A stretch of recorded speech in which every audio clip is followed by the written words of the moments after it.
ពុជាមិនត្រឹមតែកំពុងទទួលរងការវាយប្រហារលើដែនដីរបស់ខ្លួនប៉ុណ្ណោះទេ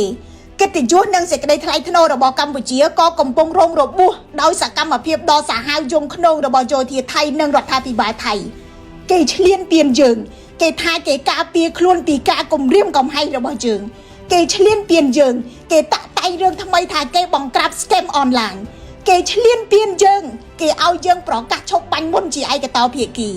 នេះគឺជាអយុត្តិធម៌3ត្រួតចាប់បង្ខិតត្រួតចាប់បង្ខំឲ្យប្រទេសតូចមួយទទួលយកការបន្លំបោកប្រាស់ដើម្បីលួងលោមប្រទេសធំនេះគឺជាការពិតដ៏ឃោរឃៅនៃនយោបាយអន្តរជាតិយុត្តិធម៌មិនកើតឡើងដោយស្វ័យប្រវត្តិសម្រាប់អ្នកដែលទុនខ្សោយនោះទេយើងនិយាយការពិតតែម្នាក់ឯងមិនគ្រាន់ទេភ័ស្តុតាងរបស់យើងតែម្នាក់ឯងក៏មិនគ្រប់ដែរការរងទុកតែម្នាក់ឯងក៏មិនត្រូវបានគេមើលឃើញទេអំណាចជាអ្នកសម្រេចថាតើអ្នកណាត្រូវអំណាចជាអ្នកកាត់សេចក្តីថានិទានកថារបស់អ្នកណាជាការពិតអំណាចជាអ្នកវិនិច្ឆ័យថាការឈឺចាប់និងការស្លាប់របស់អ្នកណាទើបមានតម្លៃនៅពេលដែលកម្ពុជាការពារខ្លួនកម្ពុជាត្រូវគេចោទថាជាអ្នកបង្កហេតុនៅពេលដែលកម្ពុជាបង្ហាញការអត់ធ្មត់កម្ពុជាត្រូវគេមើលងាយថាអន់នៅពេលដែលកម្ពុជាស្នើសុំភាពយុត្តិធម៌កម្ពុជាត្រូវបានគេប្រាប់ឲ្យអត់ធ្មត់តើនេះមិនមែនជាការសង្កត់ឲ្យកម្ពុជាទទួលយកភាពអយុត្តិធម៌ដោយស្ងៀមស្ងាត់ទេឬយ៉ាងណា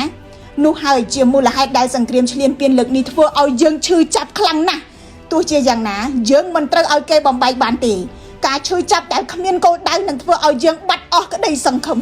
ប៉ុន្តែការឈឺចាប់ដែលមានទិសដៅនិងការតាំងចិត្តនឹងប្រែក្លាយទៅជាកម្លាំងជាតិផ្លូវឆ្ពោះទៅមុខសម្រាប់ប្រទេសកម្ពុជាគឺការពង្រឹងជាតិលើគ្រប់វិស័យយើងត្រូវតែវិនិយោគឲ្យកាន់តែខ្លាំងលើសមត្ថភាពរបស់យើងសំលៀងអាវុធការទូតឲ្យកាន់តែមុតដើម្បីលាតត្រដាងរឿងរ៉ាវមិនពិត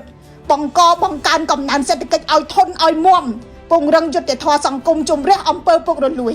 យើងត្រូវតែប្រែក្លាយការឈឺចាប់ទៅជាកម្លាំងជំរុញផលិតកម្មក្នុងស្រុកពង្រឹងកម្លាំងពលកម្មជំនាញសមត្ថភាពបច្ចេកវិទ្យានិងយោធានិងទុនបំរុងជាយុទ្ធសាស្ត្រ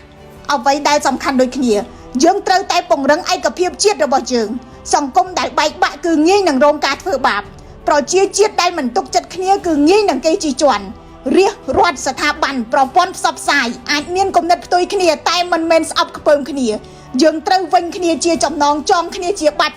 ប្រសិនបើយុត្តិធម៌ពិតជាគ្មានសម្រាប់អ្នកទុនខ្សោយមែននោះយើងត្រូវតែរួមគ្នាធានាថាកម្ពុជានឹងមិនទុនខ្សោយទេខ្ញុំរស់សុធាពី News Today NTTV